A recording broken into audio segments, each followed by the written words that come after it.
Could it be? But me, your man, Louie T. Welcome to week 3 of the preseason here. Louie T Live will be live all day long watching NFL games. We watched the Bears and the Chiefs earlier today. Now we're watching Steelers and Titans. Later we will watch the Saints and the Chargers as the nightcap. Just to catch you up to speed, first few plays of the game, Roethlisberger handed off, and we did get Ben. I wasn't sure if we were going to get Ben, and word out of Pittsburgh is that we're going to get an extended look at Ben today. So we may see Ben well into the second quarter, potentially into the third quarter. We'll see, but he's going to play extensively after not playing in the first 2 preseason games. But the first handoff of the game went to James Conner. He got about a gain of 3. Ben was looking to go deep to Justin Hunter on the second play. Hunter broke his route off. Ben was looking to go deep, and so he tried to then go down to the tight end. It got tipped in the air, almost picked off. Third down, Ben was able to find Juju Smith-Schuster for a fresh set of downs, and now he's checked it down to James Conner, who looks to be in magnificent shape on a passing play, and Conner able to pick up an additional 5 yards after the catch for 12 and another Steelers first down. That's where we are now. Steelers at the 39-yard line. Their own 39, that is. 1st and 10 after the Conner catch. And they hand it off, gun run to James Conner, and he picks up about 4 yards on the play to the Titans' 43-yard line, which will set up a 2nd and 6. So I'm anxious to see this Steelers offense. They're missing Ramon Foster. That's it. For the most part, everybody else is a starter. Obviously, Le'Veon Bell, L.Bell, not in the lineup. He'll be there when the season starts, similar to last year. But everybody else, I think, is out there. They might be missing Antonio Brown in this game as well. I see Juju Smith-Schuster. I see Darius Heyward-Bey. And I see Justin Hunter on the field right now. They go with another gun run to James Conner. And he gets about another gain of 1, possibly 2 on that play, setting up a 3rd down and manageable on this play. Anxious to see some of these Titan defenders as well. Harold Landry was in on the first 3rd down of the game. I'll start to focus in on individual players as this game moves along. But Jesse James, he was the target on that second play of the game where Ben had to check it down and go to a second option when the ball was deflected. Looks like Ben, with the hard count, going to get an offsides penalty here on the Tennessee Titans, which will probably end up being a 1st down, as a matter of fact. I think that might be enough for the line to gain. Let's see. Yep, it was 3rd and 4. That 5-yard penalty gives them a 1st down, so going to move the sticks. Gotta be a little bit more disciplined if you're Jones, the defensive lineman, out of Penn State for the Tennessee Titans. Got to make sure you watch the football and understand what a savvy veteran like Ben Roethlisberger is going to try to do to you in a 3rd down and short situation. Got to hold your water and make sure you watch the football. That is the most important thing. Watch the football as an interior defensive lineman. Ben tried to get rid of the football quick to Jesse James and was a little erratic. Ball behind him, incomplete, 2nd and 10. Daquan Jones was the guilty party on the false start penalty. So, Will Compton starting for the Tennessee Titans, ex-Washington Redskin. I didn't expect him to be a starter. We don't know how long that's going to last. Eventually, the Alabama 1st-round pick will jump in there as the starter at some point in the season. Might not be ready quite yet. He's been dealing with some injuries, so obviously he's not a go yet. But eventually, he will be the starter next to Wesley Woodyard at the inside linebacker position. And so they're looking to upgrade that speed. Will Compton is a great backup linebacker, but he is a guy that you definitely don't want starting. And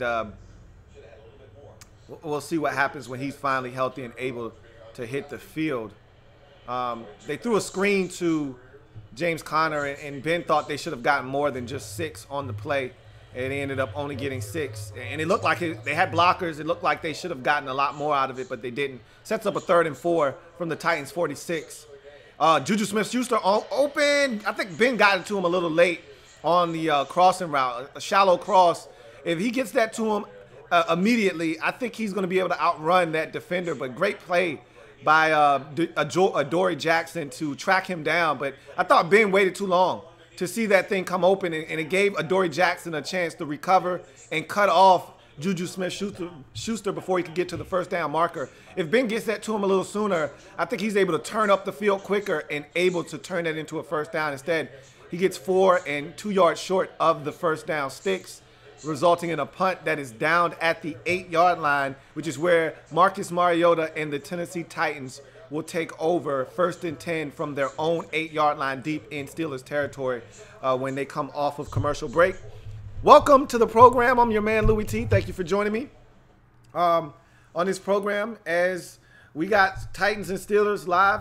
Steelers ultimately having to punt after a few first downs on their initial possession. Yet to see the Titans offensive first team hit the field. We're going to see that after this commercial break. And thank you guys for joining me as we get into some more preseason football. So if you're out there and you have something you want to say, you want it read on the air, if it's pertinent, I will read it. Use the hashtag LouieTLive in the YouTube chat discussion if you want your comment to be read on the air. So anxious to see this Titans offense, as I am their defense. Rashaan Evans will be the guy that comes in at the linebacker position once he gets healthy. Obviously, Harold Landry already seeing the field today in a third down, obvious passing situation. You know, they've got 2 starters that they like in Derek Morgan and Brian Orakpo, but Harold Landry is more explosive than both of those guys. Both of them. None of them are nearly the explosive athlete that Harold Landry is, and so they're going to want to get him on the field in obvious passing situations as much as possible. And I look to that being the case as the season progresses and they get more comfortable in what these players are capable of. And some of these packages, you're going to see a lot more of Harold Landry because he's a difference maker, I believe.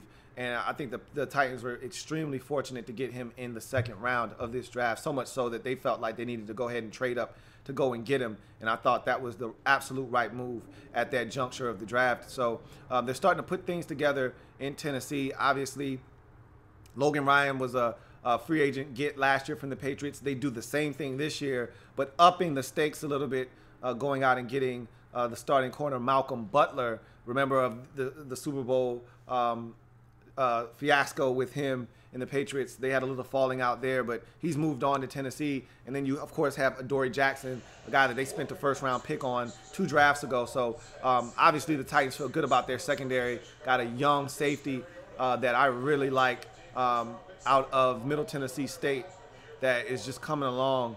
And he was one of the leaders in the league in interceptions last year. And so that's a young secondary that's coming along. And now you get to see Marcus Mariota hit the field. And obviously you want to see Corey Davis continue to mature in this offense. First play is play action fake. And I've said this a number of times. If you're talking play action fake, and that's to Tajay Sharp.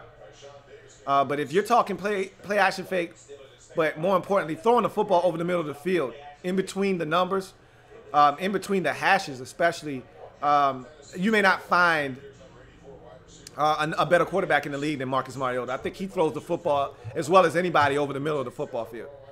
That's part of the reason why Delaney Walker is such a weapon for them, is because Marcus Mariota is one of the best throwers of the football when you're talking over the middle of the football field. Great touch, great accuracy, and you saw it there on the play action fake to Tajay Sharp. But they go same play again in terms of play action fake, looking to really get the Steelers to commit. And the Steelers get pressure. Stephon Tuitt and also looked like Chickillo, Anthony Chickillo also coming off the edge, man. And he had no time on that play. Let me see if that's Chickillo, 56. Yep. He had no chance on that play. None whatsoever. Tuitt was in his face immediately. Chickillo was also coming off the edge, and they get him for an 8-yard sack. Great play by Stephon Tuitt to get in there and bust that thing up. And so now 2nd and 18.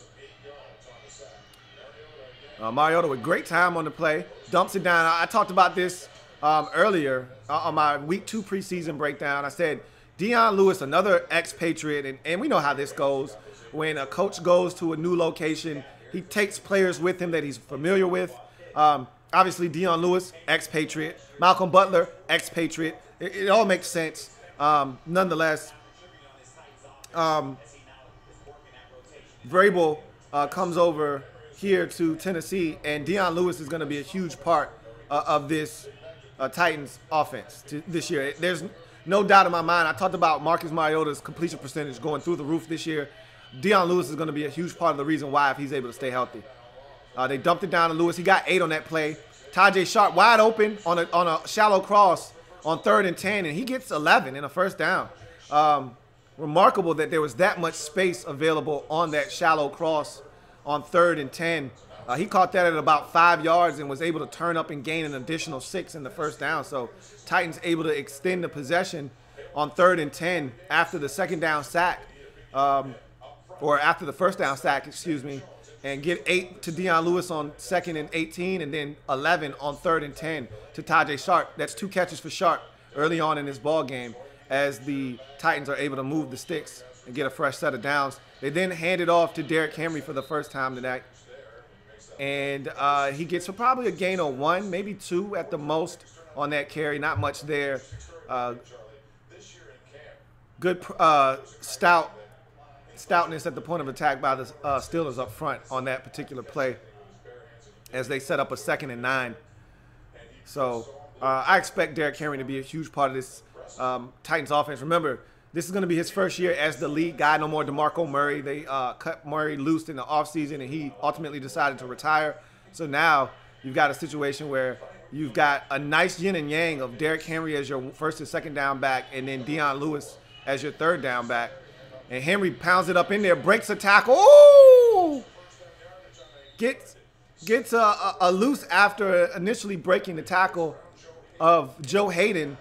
And then Hayden, sticking with the play, gets a piece of his ankle and stops what would have been a nice 20-yard carry and reduces it to a 3rd and 1. Looks like a gain of about 9 on that play. But that's what Derrick Henry is all about. You know, breaking tackles, running physically, and getting more yards after contact. He did it on that play, setting up a 3rd and 1 from the Steelers' 40-yard line. So let's see if they can't give this one to Henry. If I'm the Titans, I'm giving this to Henry and plunging forward and seeing if I can't get my big back to get me a yard. That's exactly what they do.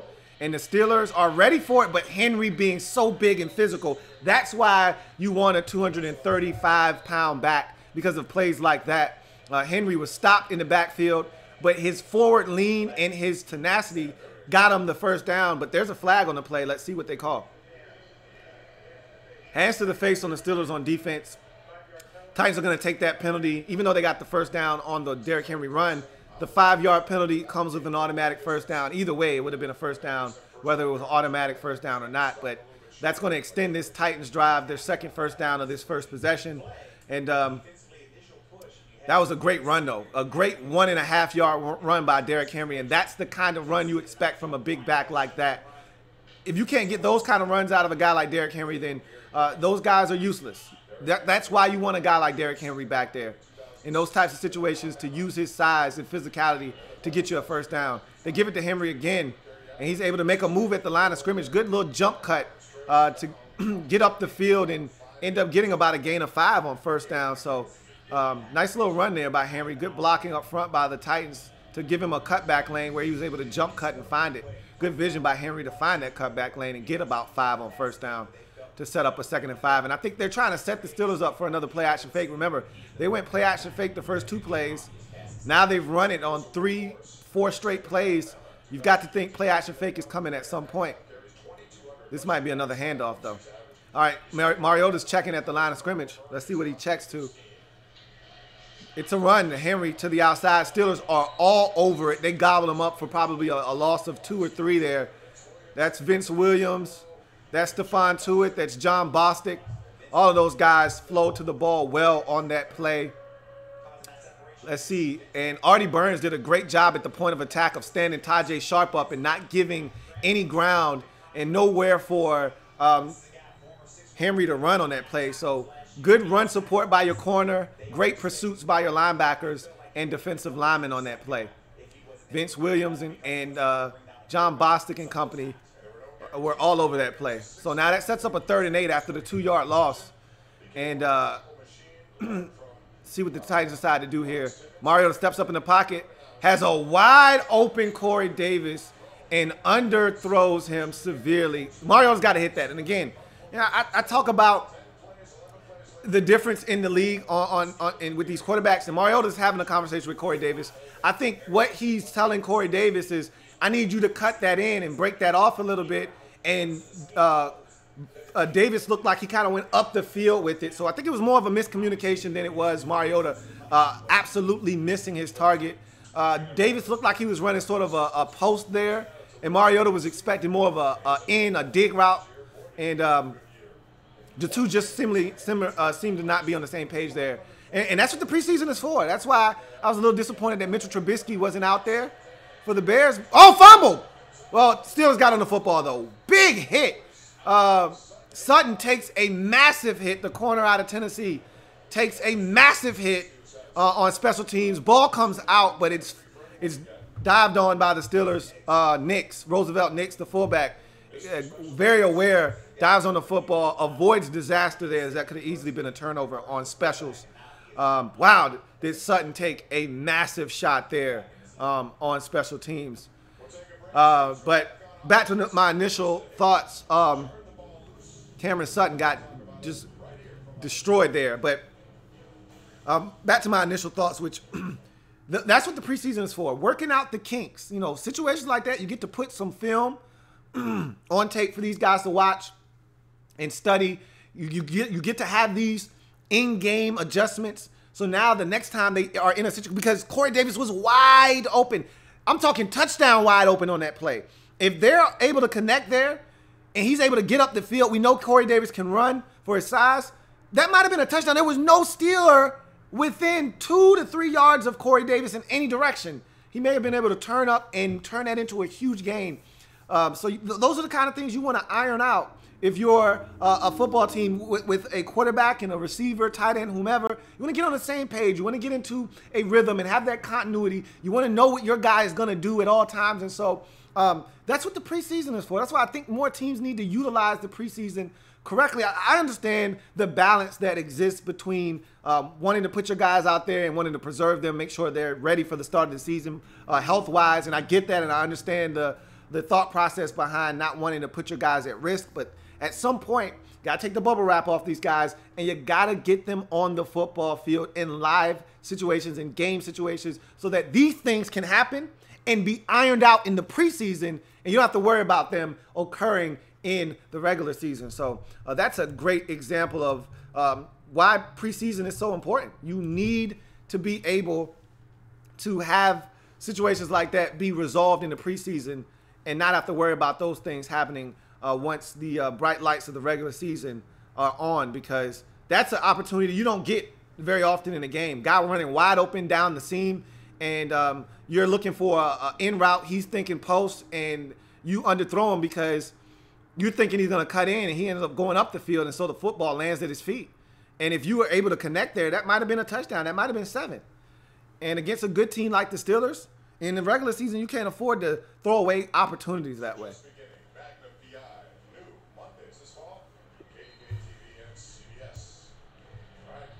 So after the punt, the Steelers will take over at their own 20-yard line. Roethlisberger in an empty set. And it looks like he's going to try to get rid of it quickly, and he does, to James Conner, who's had a very busy opening 2 possessions, whether it's running or catching the football. I think that's his second catch of the game, maybe third catch of the game. He's already got 3 or 4 carries. Matter of fact, that's his third catch because he had a screen that he caught in addition to the crossing route that he caught earlier. So that's 3 catches for him. He's probably got another 4 touches as a runner. So James Conner being featured early on in this football game for the Pittsburgh Steelers as he gets 11 on that first down, or 12 on that first down completion out in the flats.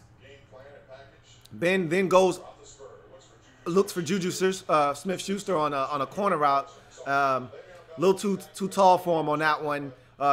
Good defense by the Titans there as the corner and the safety both collapsed on that play, and it really was a tight window. Really was nowhere for Ben to get that football. So somewhat of a throwaway, but also really good defense by the Tennessee Titans. as they go to 2nd and 10 from the Titans, or from the Steelers' 32-yard line, their own 32-yard line. Four wide, one in the backfield in shotgun. Ben drops back, dumps it down to Juju Smith-Schuster, who is able to catch the football over the middle of the field, beat the linebacker, and get up the field for a gain of 12. He gets up a little slow, but he's going to be all right. I think he got the wind knocked out of him briefly. But there's a flag on the play. If this play stands, it'll be a 12-yard gain and a first down. Let's see what the call is.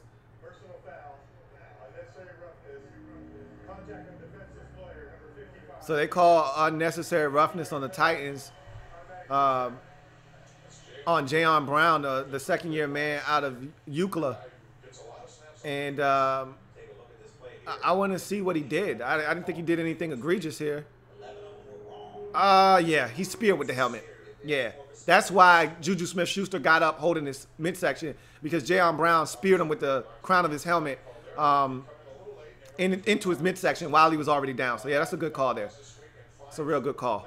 So that's going to attack on 15 to the 12, and now they're in Titans territory at the Titans 42-yard line, 1st and 10. Ben goes up top, but it was nothing there.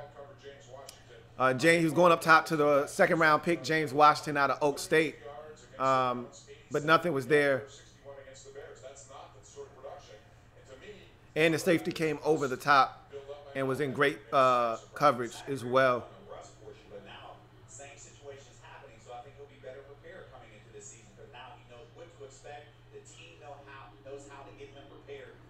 So Ben is in another 4-wide set, three receivers, 1 tight end, and it's him and James Conner in shotgun in the backfield. 3-by-1 set, and he gets it to Justin Hunter, who runs a little bit of a comeback, and it looks like he gets about 7 on that play to set up probably a little 3rd and short, 3rd and 3 or so.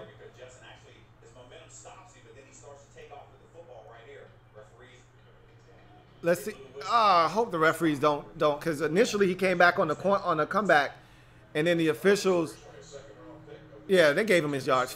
He got 5 on that play. So 3rd and 5. Titans look like they were offsides. Free play here, and Ben finds Juju Smith-Schuster open on an over route with yards in front of him. He had beaten Logan Ryan one-on-one over the middle of the field.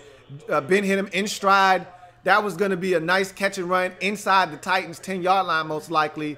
There was a defender with an angle coming that would have probably tracked him down, but Juju Smith-Schuster simply took his eyes off the football. He saw all that green grass and space and opportunity in front of him and forgot one thing. You can't ball without the ball, and he dropped it. And so even though the drop occurred, the Steelers will still get a first down with the offsides penalty. So the 5 yards is enough, and the Steelers will get another fresh set of downs, starting 1st and 10 from the Titans' 32-yard line. Pump for Ben. He then throws it to Jesse James in the slot and had him wide open. They went pump and go on the fake wide receiver screen, and Ben was just high with the football to Jesse James, who was wide open and would have had about a gain of maybe 18 to 20 on that play. Roethlisberger just a little errant with the throw there. So that'll bring up 2nd and 10 from the Titans' 32-yard line. They're already in field goal range now. We'll see if they can find a way to either move the sticks or get into the end zone. James Conner single back again in the backfield with Ben, who goes up top to Justin Hunter. Corner of the end zone. Did he get the 2nd foot down? They ruled him out of bounds. That was a hell of a throw by Ben. Justin Hunter got behind the corner. Safety couldn't get over there in time. Justin Hunter got 1 foot down for sure. I wasn't sure if he got the 2nd one down. This replay will tell us all we need to know. 1 foot down. 2nd foot down. That's a touchdown. That's a touchdown. He's got possession of the football. He maintains throughout the catch. They're going to look at this. Adoree Jackson beaten on the play by Justin Hunter. And remember, Hunter used to be a Tennessee Titan, but him and Adoree Jackson's time in Tennessee did not overlap, as Hunter left 2 years ago. Jackson first year was last year, but nonetheless, he beat Adoree Jackson over the top, and the safety wasn't able to get there in time. And so Ben laid it over the top beautifully, as we always see Ben Roethlisberger do quite often, which makes him one of the best in the league. Like I talked about earlier when we watched Patrick Mahomes miss Samuel Watkins on a deep ball, The thing that separates these quarterbacks in this league is the ability to hit guys when they're open, accurate with the football so they can catch and get yards after the catch. And bigger for me is the deep ball. When a guy's open, and open in this league is a half a step. You know, this isn't college football where you need to have a guy running wide open. You got to be able to throw receivers open. And when guys get deep and you get an opportunity for a chunk play, you cannot miss. And that's why Ben is one of the best in the business, because he rarely misses. And he didn't there, and he threw a beautiful football over the outside shoulder, 35, 40 yards down the field to Justin Hunter in the end zone where only he could get it. And Hunter, with a magnificent catch, gets both feet down. They're looking at it now. Initially ruled incomplete, only 1 foot down. Replay clearly shows Hunter with possession of the football, 2 feet down. They're going to overturn this. It's going to be a Steelers touchdown. Ben Roethlisberger with a great toss and an even better catch by Hunter to secure the rock and get both feet down. So, sorry, I cannot show the game. YouTube will not allow me to show the game. I tried to show it. I tried to simulcast it on Twitter last year. They would not allow me to do it on Twitter. They almost shut down my Twitter account behind that. So I'm not allowed to show the game, unfortunately. Sorry. Tried to do it last year, though, with a simulcast on Twitter, and I got shut down. And I know I can't show it on YouTube for sure. So NFL owns all the rights to any NFL action. If you're a YouTube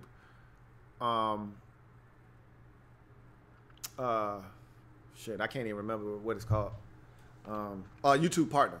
So I can't show anything. But they overturned the Justin Hunter catch and made it a touchdown, and it's easily a touchdown, and that's awesome, man. Justin Hunter could always run coming out of Tennessee. When he was drafted by Tennessee, that's what they drafted him for, because of his ability to run. He's a long receiver pause at 6'3", 6'4", and he can run. And he's shown that throughout his time, these 2 years in Tennessee. He's shown the ability to run. And he's continuing to show it now. That's a hell of a catch. And that's the thing with Adoree Jackson is he's very confident in his abilities. And he'll come up and he'll play man-to-man, but he'll get beat. You know, we've seen guys get behind Adoree Jackson throughout his career in these first 2 years. And what he's got to do is he's got to keep guys in front of him. He's got to keep the action in front of him. He can't keep allowing the big play. If I'm a coach, I don't mind guys being aggressive, but I want you to make teams work for their points. You can't give up big plays consistently, and Adoree Jackson is a guy that will get beat deep. So I'd love to see Adoree Jackson keep guys in front of him, you know, or at worst, open up your hips, and if you got to give up something underneath, you give it up underneath. If a guy threatens you and steps on your toes and you got to open up early, open up early. And if he ends up breaking it off and coming back to the ball, running 12 back to 10, so be it. You'll give up 10, you'll give up 12, but don't give up 42 and a touchdown, which is what he basically just did. 32 in a touchdown to Justin Hunter. So Steelers to kick off. And Taywan Taylor received the kickoff at the 1 yard line, or 1 yard deep in the end zone, and he's not able to make it back. And that was a real hesitant return. If you're gonna run it back, I need you hauling ass, man. He was stutter stepping, and he was trying to find somewhere to go as a return man. You can't do that. And I don't even think he made it to the 20, doing all that nonsense. I think he might have he got stopped at the 17-yard line. You gotta be better than that. Remember, you get the football on a touchback at the 25. If you're not going to come out full speed, then don't bring the shit out. So 1st and 10 from the 17. Their own 17 starts the Titans, and Marcus Mariota in I formation with 2 receivers and a back and a tight end. And they end up giving it to Dion Lewis, who was the back dot in the I. And that's a nice little run for him in between the tackles. Bounced off the initial tackle attempt of one of these Steelers. Let's see who it was. Bud Dupree tries to jump in there, and he was able to bounce off of Bud Dupree and and able to get an additional 2 yards after being stopped initially for just 1. So 3-yard gain on first down, 2nd and 7 now from the Steelers' 20-yard line. Marcus Mariota with a quick drop. Didn't like what he saw initially. He's going to take off and run, and he does. Takes off and slides right by the sideline after a gain of 2. So that's going to set up 3rd and 5. Mariota wanted a quick 3-step drop ball out of his hands. Didn't like what he saw. Had to regroup. Didn't like what he saw as he was looking to check it down to the back and decided to tuck it and run. And he got 2. It's going to set up 3rd and 5 or so. They actually spotted it at the 21, so they gave him 1 yard on that run because they spotted it back where he started his slide instead of where he ended up on the slide. So now it's 3rd and 6. That's going to be the last play of the first quarter. This has been an entertaining first quarter. Both teams having 2 possessions.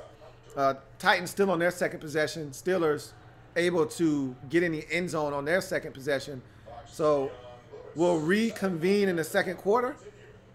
Titans with a 3rd down and 6 on their 2nd possession of the game as they switch sides of the field. We'll see what the Titans are able to do. So good start for the Steelers in this game as they are up 7-0 going to the 2nd quarter. Ben Roethlisberger missed a couple of throws, but also has thrown some dimes. Juju Smith-Schuster dropped one that would have been a big play. And then, of course, the touchdown to Justin Hunter looks really, really good. Steelers, on the other hand, great stop on 3rd down of Derrick Henry to force the Titans to have to punt the football. Nice special teams play by the Titans to wallop Cameron Sutton on the return and force a fumble. But Roosevelt Nix, Johnny on the spot, diving on the fumble to preserve the football in possession for the Steelers. And they ultimately turned that into a touchdown as Ben Roethlisberger able to take his team down the field and hit Justin Hunter on a 32-yard touchdown strike. So that's where we stand at 7-0. Titans are now on their 2nd possession. It's 3rd and 6 when we start the 2nd quarter. Mariota hasn't really pushed the football down the field. Had an opportunity on the 1st possession with Justin Hunter wide open. Or excuse me, Justin Hunter. With Corey Davis wide open. And there was a miscommunication between the two. Davis was running a skinny post. And Mariota thought he was going to run an in-breaking route, an in route. And Mariota threw it as if he was running an in. Corey Davis continued up the field and ended up at Corey Davis's feet, and he was wide open. When I say wide open, that could have been a potential touchdown opportunity that was wasted on that play. So make sure if you're out there and you want your comments to be read, if this is your first time on one of these streams, use the hashtag LouieTLive to have your comment read on the air. Hashtag LouieTLive to have your comment read on the air as we're heading to the 2nd quarter. Titans down 7-0 with the football at their own, let's call it their own 21, I believe we're at now. 3rd and 6. After a very lackluster return by their return man. So 21-yard line. 3rd and 6. They've got 4 receivers, 4 receiver set with Deion Lewis in the backfield in the shotgun. Mariota drops back. Had a receiver open. Overshot his receiver. I think that might have been Tajay Sharp again. I need to see the replay. But he was open. And a little bit of pressure on Mariota on that play. But he had enough space and opportunity to deliver the football, did Mariota. But he did take a shot as he was delivering the football, stared down the gun barrel. I think that pressure did have a little bit to do with the football being high. And but he had a receiver open that could have gotten him a first down had he put that football on the money. But instead, it's going to result in a punt. And good punt by the Titans. And it's going to be caught for a fair catch at the 26-yard line, 52-yard punt. So that's a good kick there. No return after the fair catch. And so Steelers up 7-0. They're going to get the football back after Mariota was a little errant with his 3rd down attempt. Got to bring that one down. That was a very completable football there. But somebody asked me what fan of am I? What team am I a fan of? I am a Redskins fan, but I break down the entire National Football League, all 32 teams. So if you haven't been to my channel before, I break down all the teams, all 32. I've broken down all of their drafts. So if you're not familiar with this channel, go to the Louie T Network on YouTube. You're here now if you're watching this stream, obviously. Check out some of the videos in the archives. I've got plenty of Titans videos, plenty of Steelers videos. Like I said, I've broken down every draft of every team in the league, every single player. So check that out. And I'm going to be here all year long. I'm here all year long, every year. Every primetime game is broken down on this channel. After the game is met its conclusion, we chop it up here live on the Louie T Network, breaking the game down. So make sure that if you haven't already done so, subscribe to the Louie T Network for more great content for not just these two teams, but every team in the National Football League, as I break down every single one of the teams in this league. So with that being said, Titans had an opportunity to move the sticks there. Mariota did take a hit and was under pressure while delivering the football, and I think that caused him to not be able to follow through and get that football down to his receiver, and they had to punt the football, 52-yard punt. And so now the Steelers will take over 1st and 10 from their own 26-yard line, and we'll see what the Steelers can do to follow up that last possession where they were able to drive it the length of the field and get into the end zone on a 32-yard Justin Hunter touchdown grab. Beautiful throw, even better catch by Hunter to get into the end zone. So let's see what we have now. And I want to know, I've asked this before, but I'm glad I got some Titans fans out there watching this. What do you think of the new Titans uniforms? They're still growing on me. I love the helmets. The helmets are A1. The jerseys are still growing on me. I thought that the jerseys were just going to immediately be absolute. Were going to be absolute home runs for me right off the bat. I thought they were going to be dope and clean. They're still growing on me. You're a fan out there of the Titans, or just an NFL fan in general. You don't have to be a Titans fan to weigh in. What do you think about the Titans' new jerseys? These are their road uniforms. Of course, they're going to have an alternate uniform as well. We've seen the home uniforms already, the blue on blues with the splash of gray. It's still growing on me. Still growing on me. Roethlisberger, after a run on 1st down for 2 yards. Let's see. Roethlisberger connects with Ken Griffey Jr. Wow. Okay. I had no idea that we had a Ken Griffey Jr. and I'm guessing that's the son of famed Hall of Fame baseball player Ken Griffey. He can't be junior. That can't be right, because Ken Griffey Jr. was a junior. If he was, he's got to be a third, because Ken Griffey was Ken Griffey Jr. So I'm assuming that's Ken Griffey the third, if that's in fact his son, which I have every right to believe that that's his son. Anyway, that was a 6-yard gain on 2nd and 8. They run it on 3rd and 2, and James Conner able to get 3 and a 1st down to move the sticks for the Pittsburgh Steelers. Barely got the 1st down, but he got it. Kevin Byard and company coming up in run support there. Will Compton with a nice tackle. See what the Titans are able to do here defensively. No pressure on Ben. Ben all day. Had a chance to double and then triple pump, and then finally find Jesse James, who had to climb the ladder and go up for the football and then was undercut. Got up a little gingerly, but comes down with the football, 15-yard gain, and another fresh set of downs. No pressure whatsoever by the Titans there. Ben had time to triple pump and then come down with the rock and find Jesse James. They got to find a way to get pressure on Ben, or it's going to be a long day.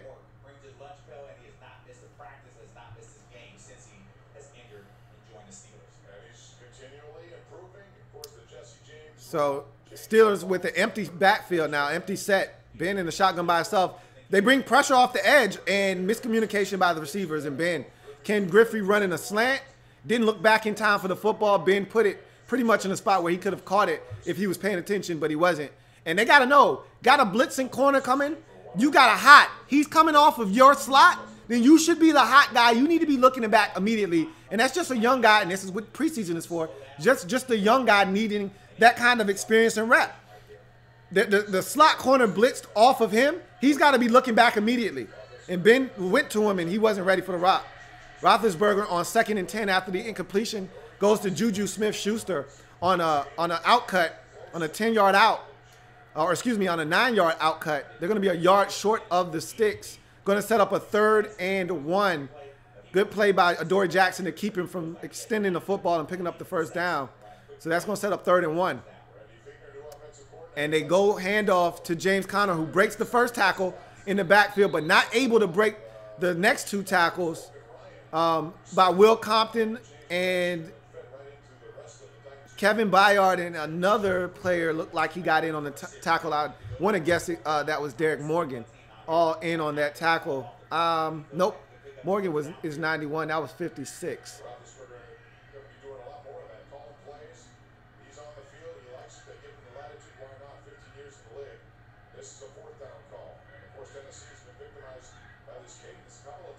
So 4th and 1, and they're going to go for it. Titans bring pressure. Off the edge, and it's incomplete. Great coverage by Adoree Jackson. Ball a little high for Juju Smith-Schuster. Probably could have been caught, but Adoree Jackson got there when the football got there and was able to disrupt the timing of the route. And I love the fact that they came with pressure on that 4th down. Don't sit back and allow Ben to have time to survey the field. They brought pressure. Adoree Jackson was there when the ball got there and is able to break it up, force a turnover on downs. Titans will take over with great field position near midfield after the turnover on downs. Able to get the Steelers off the field in a 3rd and 1 situation. Great gang tackling by the Titans to stop James Conner from picking up the first down, bringing up a 4th down, and then the Titans buckle down once again, bringing pressure on 4th and 1 and making it tough on Ben, who was incomplete to Juju Smith-Schuster. Great play by Adoree Jackson to break it up. So, remember, if you're out there and you have anything you want to say, a comment about the game, and you want to have it read on the air, again, if it's pertinent, use the hashtag LouieTLive to have your comment read on the air. So, looking at these 2 teams, and just as a little side note for you guys, we've got some live streams coming up this week, and since I know a couple of you are relatively new, let me tell you what the schedule looks like for the channel this week. We've got the AFC South on Monday, as well as the NFC South on Monday. We're doing divisional breakdowns where we are going to have the phone lines open. We're going to give predictions for these teams and their records. We're going to look at the schedule and analyze these teams and their schedules.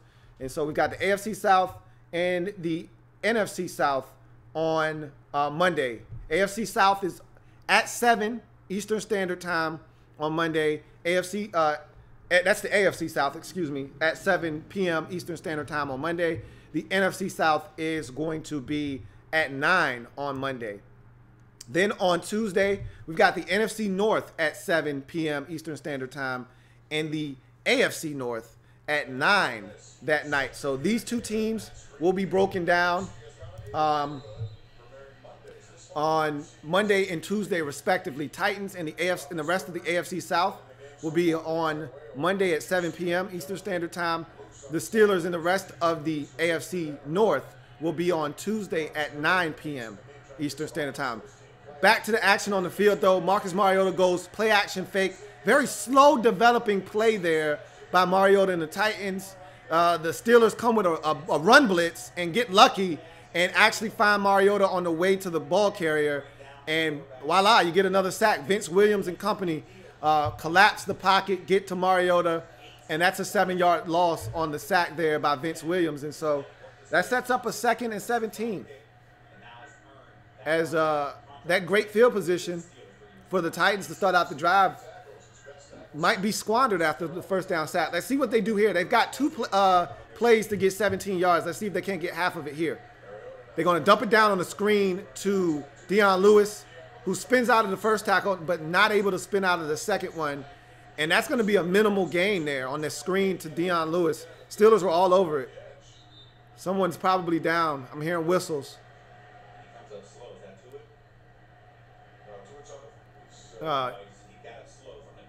Okay, somebody got up slow from the pile, but they're up now. But that's got to be a gain of 2 or so. Yep. 3rd and 15 after the 2-yard screen to Dion Lewis. Woo! Cameron Hayward got rolled up on. He avoided a serious injury because he ended up getting up on his own power, and he's still in the game. But they fell on his leg at an awkward position. That could have easily been a torn ACL or a hyperextension. So he got away with one there. And Mariota dumps it down to Dion Lewis, who I told you is going to be a huge part of this offense this year. That's got to be holding. If they didn't hold, they got away with one because I talked about Cam Hayward getting rolled up on it, and then he proceeded to beat the guard on that play, and I thought that was a hold. But they made Mariota because he beat the guard so fast, he forced Mariota to get rid of it to the check down quickly, and Dion Lewis was able to pick up 10 on the play, but they needed 15, and so going to force a 4th and 5 and a punt. So that great field position after the 4th down stop was wasted by the Titans as they kick it off, as they punt, excuse me. And Brett Kern in this punt doesn't go as far as the last one did. This one actually goes out of bounds at about the 15. There's a flag on the play. We're going to see who this is on and the ramifications and impact of this flag on this play. We'll see what happens.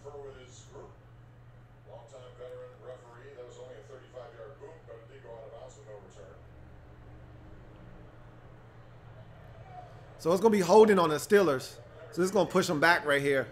So they're going to start this drive somewhere around the, that's probably half the distance to the goal. We're probably going to start that drive somewhere around the 7 or 8 yard line when we continue with this game. Second quarter, 9-12 left. Steelers up 7-0. Titans just punted the football to the Steelers, who are going to probably start this possession inside their own 10-yard line after the illegal block in the back penalty pushes them back. So Matthew Lynch asks the following, or says the following: I think this Titans defense could be a top 10 defense. You know how many times I've heard somebody say that particular phrase, not necessarily with that particular team, but fill in the blank team. That's, you know, and this is the time of the year where everybody's excited and everybody thinks every team's defense or offense can be top 10. We're going to see. The Titans are a scrappy bunch. And, you know, I've always said that the Titans are one of those teams, you go to Tennessee, you sleepwalk through the first 3.5 quarters, you wake up midway through the 3rd quarter and look up at the scoreboard, and you're in a dogfight, and you're like, what the hell happened? And what you quickly realize is the Tennessee Titans happened. They're a tough, gritty group. We saw it in the playoffs last year, down 21-3 at halftime, battling back, running the ball down the throats of the Chiefs, and then putting stifling, suffocating defense on them as well, with no Travis Kelce in the lineup. And so we know they're capable defensively. My thing was with them was always pass rush, pass rush, pass rush. And what they're going to add with their first 2 selections in this draft, remember, it was only a 4-player draft. All right, Dane Cruikshank, their backup quarterback out of Washington State, Luke Falk, and then, of course, what could amount to the steal of the draft in the 2nd round in Boston College edge rusher Harold Landry, and then Evans, the linebacker out of Rashawn Evans, linebacker out of Alabama, was their 1st round pick. Both Evans and Harold Landry can rush the quarterback. And if they can get pressure from those guys and get anything out of Arakpo, anything out of Derek Morgan, and they want to get the kind of production that they used to get out of the defensive tackle 99. His name will come to me. I can't even think of his name right now, but he's a baller. They can get pressure from the edges. They're going to be just fine, man. But Ben Roethlisberger's done for the day. Landry Jones is in the game, and we'll see if the Titans starts kind of shuffling their deck as well. As of right now, the Titans still have many of their starters in the game. Steelers have their rookie tackle Okorafor in the game at right tackle, so that's a guy to watch. Number 76, Okorafor is a guy that you want to pay attention to because you may have to rely on him at some point this season. And so they run it with James Conner on second down, and he goes nowhere. So this is going to set up a 3rd and long for the Steelers offense. And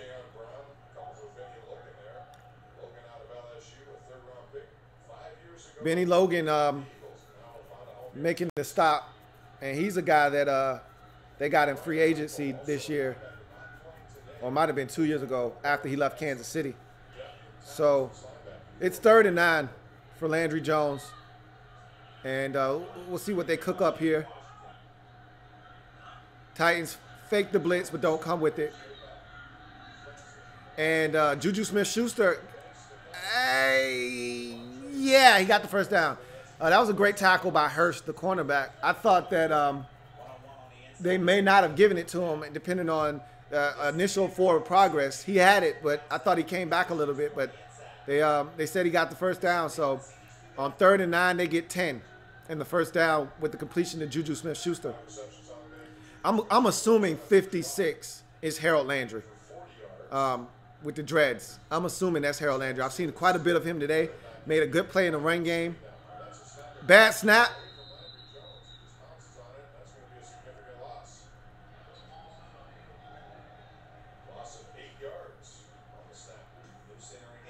Let me see who this 56 is. Dreads don't allow you to see a name. Jarrell Casey, thank you, Captain Spartan. Jarrell Casey is the interior defensive lineman that the Titans have that can be a beast and take over games at times. So my thing for them is they just need to get pressure, Matthew. They can get pressure on the quarterback. They could be a very, very different defense. So they go deep, take a deep shot down the field to James Washington, the 2nd round draft pick out of Oak State. And Landry Jones didn't even give him a shot. It was double coverage. It was a bad decision, bad ball, out of bounds by about 3 yards. So he didn't have a shot, but it was going to be up for grabs in double coverage anyhow. So that wasn't a good decision to take that shot. It was 2nd and 18. Now it's 3rd and 18. And being deep in your own territory at your own 12, this smells like a give-up play, like a draw or a screen. And here comes the screen, as I called it, to the running back. But James Conner wasn't going to get 18 yards. Titans dropped back, played it soft, rallied up, made the tackle about 6 or 7 yards short of the first down sticks. And the Steelers are going to have to punt from deep in their own territory. Pretty much saw that one coming. You know, you got a guy like their backup quarterback in the game in Landry Jones. You got you're backed up deep in your own territory. It's 3rd and 18. No need to take a chance. So Adoree Jackson back on the punt. Return doesn't get much. Gets about 6 on the return to the 30, 31 yard line or so. There's a flag on the play. Most likely that's going to be on the Titans.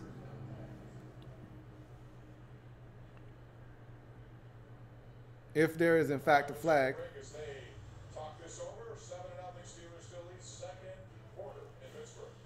Well, he's talking to Mike Vrabel, so that gives me the indication that it might be on the Steelers. If there's even a flag, they may have just put the flag icon up mistakenly. But nonetheless, so back to Matthew Lynch and asking if the Titans could be a top 10 defense. I'm not sure if they can be a top 10 defense or not. I think a lot of it is predicated for me on their ability to get after the quarterback. If they can get after the quarterback, they have the potential to be a top 10 defense, yes. If they continue to struggle getting to the quarterback, then I think that they're going to be a team that because we saw it in the Patriots game in the divisional round. after they beat the Chiefs in Wild Card Weekend. They went to New England, and Brady had a field day. Why? Because Brady had all day to throw the football. You know, and I thought they actually did a good job early in that game. And then I thought they called a bad offensive pass interference penalty on Eric Decker, and it changed the whole tenor of the game. Because remember, the Titans went down the field and they scored on the first possession, and the Patriots then kind of realized, okay, we might be in a little ball game here, and the Titans had all the momentum. The Patriots hadn't stopped them really, and they were moving it again, and then they called OPI on Decker, and the rest of the game went downhill. So, and then after that, Brady just had a field day because they couldn't get pressure on him. That's the key for me this year. That's part of the reason. Yes, you lost a very influential linebacker last year that, you know, was the guy that was your athletic guy that could run, that could cover in space. He moved on to Oakland in the offseason. But, yeah, you needed to, or the Jets. I think he actually went to the Jets. Tahir Whitehead was the linebacker that ended up going to the Raiders. But nonetheless, you put yourself in a position where you needed to draft speed at linebacker. You did that. But also a guy that can double as a edge rusher, which I really like. I thought he was very impressive at Alabama as an edge rusher. And you add Harold Landry to the mix. Speaking of which, I need to see who number 56 for the Tennessee Titans is, because it's driving me nuts. And I don't know who he is.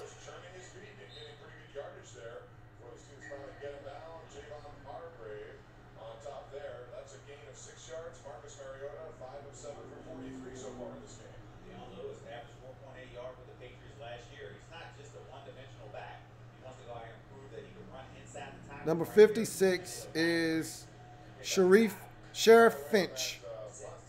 Harold Landry is 58. So now I know.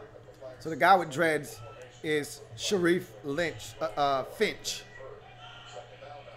They must think he can get pressure on the quarterback because we've been seeing a lot of him early in this game. They probably had some guys sit out, not play, whatever the case may be. So he got some earlier reps than he normally would, but still, he was on the field quite a bit. So the first two plays of this Titans drive that started out around the 31-yard line were two handoffs to Dion Lewis. Both impressive handoffs where he fought for extra yardage after contact. Shows that he's not just a scat guy, that he can also run it in between the tackles a little bit, which we saw in New England at certain times. And he netted 8 yards on those two runs, setting up a 3rd and 2 from the Titans' 38-yard line. So this is a 3rd down. Let's see if the Titans can convert here. Mariota's first read was taken away. Second read was taken away. Now he's got pressure on him. Spins, rolls, and throws an interception. Picked off by the Steelers. And this is a hell of a return, too. Terrell Edmonds, the rookie out of Virginia Tech. People were killing me for giving Terrell Edmonds a triple in the first round of the draft wrap-up. And I told you this guy, when he looks back for the football, I told you that was his biggest thing. He had to look back. What does he do on this play? Locates football. He can make plays on the football. And after he got this ball, look at this man with this return. Terrell is making dudes miss and using his athleticism to get the Steelers into some prime scoring position. Terrell Edmonds picking off Marcus Mariota. And that's what happens when you try to extend plays sometimes as a quarterback. You run backwards, you throw across your body as Mariota did on that play, and guys come back to the football and pick you off. Terrell Edmonds with an exceptional play and an even better return. And now Landry Jones and his Steelers offense set up in some prime real estate at the Titans 24, looking to score. Let's see what they do with it. The handoff goes to Connor, and he's able to get 3 to the Titans 21-yard line. Wow, that's got to be a sight for sore eyes for the Pittsburgh Steelers. They've had some issues at the safety position. They've been trying to address it with multiple guys, Sean Davis and the likes. They had the ex-Oakland Raiders safety for a number of years back there, and Mike Mitchell. And they're moving on now, and Terrell Edmonds. And they drafted another safety later on in the draft out of Penn State. Marcus Allen that they like a lot too. So we're going to see what the Steelers' backfield is going to shape into over the next couple of years. Connor with another handoff. This one goes absolutely nowhere, and he may have even lost a yard or two on that one. So this is going to set up another 3rd and long for Landry Jones. They're being really conservative with Landry Jones. This is the second possession that we've seen them running on 1st down, running on 2nd down, and now that's going to set up a 3rd and 7 or so. They're marking it at the 20. So he actually got a half a yard on that play, setting up a 3rd and 6.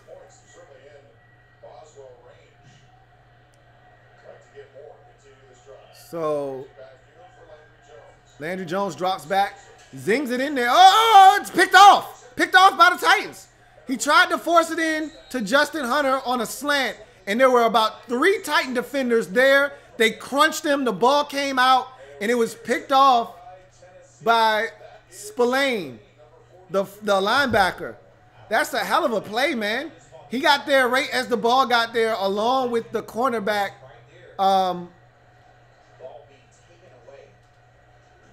Durden, looks like the cornerback Durden and Spillane kind of got there at the same time, crunched Justin Hunter. Ball comes out, and Spillane is able to wrestle it away and pick it off. Robert Spillane, a rookie out of Western Michigan. So that undrafted rookie looking to make this roster, that's how you do it. That's a hell of a play. And all of a sudden, what looked like a great scoring opportunity for the Steelers turns into a turnover in Titans football. And we've seen the last of Marcus Mariota with a little over 2 minutes to go in the first half. Blaine Gabbert is now your quarterback, and he hands the football off to another backup. And I think we're going to see a lot of backups now at this point. And still have their first team defense in the game, however. And Fluellen is the running back for the Titans as we head to the 2-minute warning. Steelers don't give a shit. They still got their starters in the game on defense, and they're probably going to play the entire first half. And I told you at the start of the game that there was word out of Pittsburgh that we would see the starters an extensive period, which led me to believe the entire first half and into potentially the 3rd quarter. I think we're just going to see a half of football for the defense, and Ben is already out. And Ben gave us about a quarter and a half. So I think we're going to see this might be the last possession for the Steelers' first team defense, and then it'll be a battle of the backups primarily the rest of the game. But let's go back up, get to some comments. Dark Steeler 1995 says, do you think the Steelers offense looks good considering it's preseason and they don't have Bell or Brown? They're fine. They had opportunities, and Ben made a nice throw to Hunter for the touchdown. Also had Juju running wide open, and Juju just dropped it. Ben was a little high on a couple of throws, but they're fine. And we know there are certain teams that you just know when the season starts, they'll be fine. Like, the only thing you worry about with the Steelers is no more Todd Haley. You know, he's moved on. And because Todd Haley is no longer there, you then worry, okay, new coordinator, does this mean there are going to be some new things that need to be ironed out and squared away? Hell no. It's Brown, it's Bell, it's Ben, it's the Killer Bees. They'll be fine. Once the bright lights of the regular season come on, those boys will hit the ground running. They're going to have a tough test in week 1 versus the Cleveland Browns in Cleveland. I remember last year the Browns had those boys on the ropes in week 1 last year, and if not for about 3 or 4 interceptions by Deshaun Kaiser in that game, the Steelers might have lost that game. It was not pretty. I think that was like one of those 17-15 type game. Like, they barely pulled it out. And I think they might have got a touchdown late to make it look a lot, the margin look a lot wider than what it really was. It was a close game, man. They barely got away with that one. Watt, who was a rookie at the time, made a hell of a pick in the flats in that game to take away a point-scoring opportunity from the Browns. And it was a number of plays made by the Steelers defensive unit in that game that helped them win. And remember, the Steelers got off to a shaky start last year. Remember, they went to Chicago and lost last year to Tariq Cohen and company. So you're hoping they get off to a much faster start because You know, after they got out to the slow start, then they heated up and they turned it around and they ended up getting a late season game with the Patriots that was for home field advantage throughout the AFC. So they were in prime position to do what they wanted to do late in the season. And we all know about the whole catch fiasco. Bud Dupree's going to be called for offsides on this play, which is going to give them, or will it be a false start? I think that's on Bud Dupree there. Thought Dupree moved first, caused the offensive tackle to move. Let's see what they call. But the Steelers are fine on offense. They call false start. So they called it on the receiver, as a matter of fact. So we'll see if the Titans are ever able to get anything after that penalty. Now that's going to move them back 5 yards. Oh no, yeah, Tyrod Taylor definitely moved on that one, and that's going to set up 2nd and 18, and deep in their own territory at their own 9-yard line. This is probably a draw right here. With Blaine Gabbert at quarterback, that's exactly what they did. A little draw handoff out of the shotgun. And they're going to force Pittsburgh to use their timeouts if they want to. But they're not going to do anything stupid in this situation, backed up in their own territory deep. And now it's about 3rd and 15. They don't want no smoke down here in their own territory. So I can see Blaine Gabbert with another draw or a screen or a couple of picks underneath with some shallow crosses, and you just dump it down and you get guys blocking, but I don't think they're going to ask him to drive it down the field. And there's your wide receiver screen that hit Tyrod Taylor right in his face mask. And right through his hands, off his face mask, and incomplete. So Titans pretty much go 3 and out after the turnover. And go backwards at that. And now they're going to have to punt from their own end zone. And Steelers should get good field position out of this. So let's see what Brett Kern does on this punt. And we'll see what Cam Sutton can do on this return. So Kern gets off the punt. And it's a good punt. And it'll be returnable by Cam Sutton. And he gets to about the 49-yard line of the Steelers. However, there's a flag, and generally when it's a flag, you know it's usually on the receiving team for either holding or blocking the back. I see an official with his hat off, so that means we got somebody out of bounds. Did he come back in bounds like he was supposed to? Sometimes these guys run out of bounds and don't come back in bounds, or you block them out of bounds. 83 went out of bounds voluntarily and didn't come back in bounds in enough time. He used out of bounds as a shield, because as a gunner, when you run out of bounds or if you're pushed out of bounds, you're not supposed to go out of bounds by yourself. You're supposed to be pushed out of bounds, and then you have to immediately come back in bounds. If you run out of bounds for a long period of time, that's an illegal play. And so they're going to tack that additional yardage on the end of that return by the Steelers. So now they're in Titans territory after the 9-yard return by Cam Sutton. So now they're at about the Titans 46, 47-yard line. And it's 1:11 left. Steelers have all 3 of their timeouts left. And he zings one to Jesse James to get the drive started. And that looks like a gain of 6 maybe? Let's see. Juju Smith-Schuster's still in the game. They go screen. It's got some potential too. Go block somebody, big guy. There's nothing worse than an offensive lineman out in a screen and just kind of just coasting. Go block some damn body. So James Conner only gets about 8 on this screen, which is enough for a first down, but now he got about 12. But he could have probably got 16 or 20 if Finney, the guard, just goes and blocks some damn body instead of standing around looking.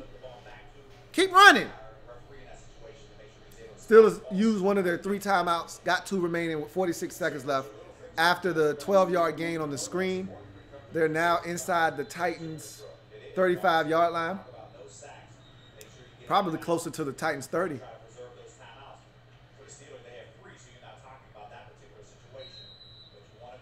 see what we got.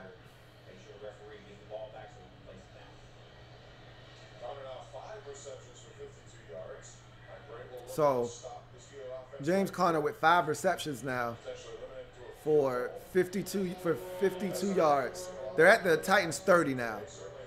So, trips to the short side of the, or to the wide side of the field. Jones drops back, got good time, dumps it down to Conner again, his 6th first half reception. He's showing some versatility, man, because coming out of Pitt, James Conner did not have a lot of receptions, and one of the knocks on him was, hey, he's a 2-down back, and he's showing that he can catch it in this game. He's got plenty of time. Did Landry Jones. He dumps it down to Juju Smith-Schuster. Steelers call a timeout with 19 seconds left after the completion. It's going to set up a 3rd and about 2 maybe. 3rd and 2. 3 at the most. 3rd and 4. And I said 3 at the most. So let's see where they are on the field. They got to be at the 26. The 24, excuse me. Because the set of down started at the 30, and it's 3rd and 4. So at the Titans 24, 3rd and 4, with 19 seconds left, Steelers still have 1 timeout remaining. So Smith-Schuster still in the game, along with Justin Hunter.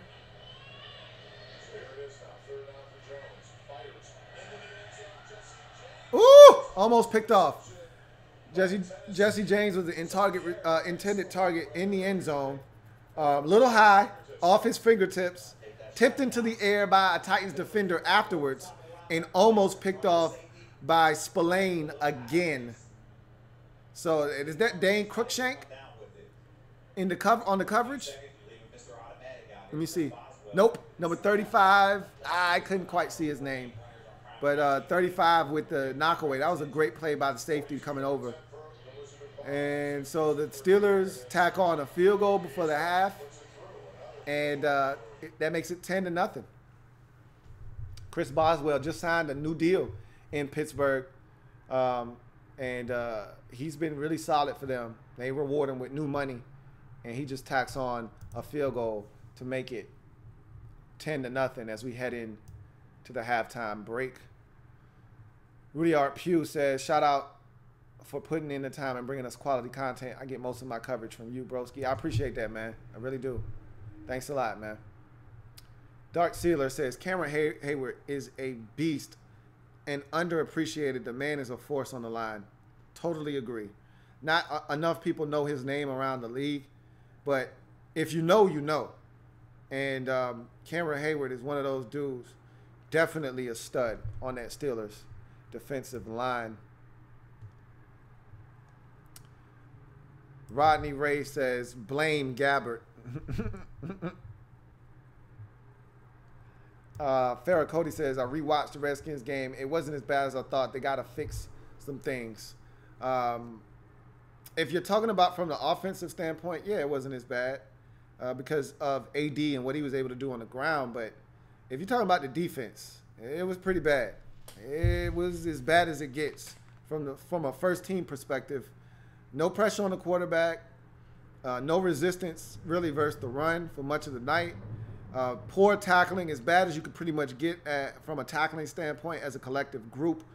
And the coverage was not very good either. So you must be just talking about from, an offensive perspective because the defense was atrocious last night. Dark Sealer says, do you see James Conner as a Le'Veon Bell replacement, and would you personally pay Bell $15 million a year with a lot of it guaranteed? So here's my thing.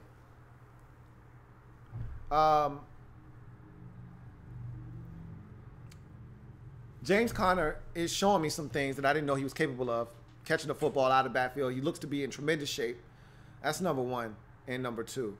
Number three, is Le'Veon Bell worth $15 million a year? Yes, he is. Someone's going to pay him that too. If he doesn't get it from the Steelers, he'll get it elsewhere. And what I didn't realize initially, because you don't want to pay that position that kind of money. I get it. I understand. But he's not your average run-of-the-mill running back in this league. He's different. He's one of the few running backs in the league, and there may be 3 or 4 of them. You know, obviously in Los Angeles with the Rams with Todd Gurley. He's another one. And there may be 1 or 2 more that I'm not thinking of right off the top of my dome. But there aren't many of those guys that can catch it, run it. Gordon in Los Angeles with the Chargers is another one, even though he's not at the level of a Gurley or a Bell. He's another one of those guys that can catch it out of the backfield and impact the game as well as a runner. But looking at Le'Veon Bell, he's a one-of-a-kind specimen in this league. He's a one-of-a-kind back. And you got to pay one-of-a-kind guys. That's why Khalil Mack's not showing up for Raiders camp in the preseason, because he's a one-of-a-kind player. Like, what Khalil Mack does isn't like anybody else in the league. Even Von Miller doesn't play the run as well as Khalil Mack does. Now, Von Miller may be more of a pure pass rusher than Khalil Mack is, but Mack gives you pass rush, but he is an elite run defender. The man was an all-pro at 2 different positions in the same year. Unheard of. So you have to pay for that kind of premium in this league. Le'Veon Bell, and the thing that I didn't know, I didn't realize how young he was. I thought Le'Veon Bell was like 28, 29. I probably didn't think he was 29. I thought he was like 27, 28.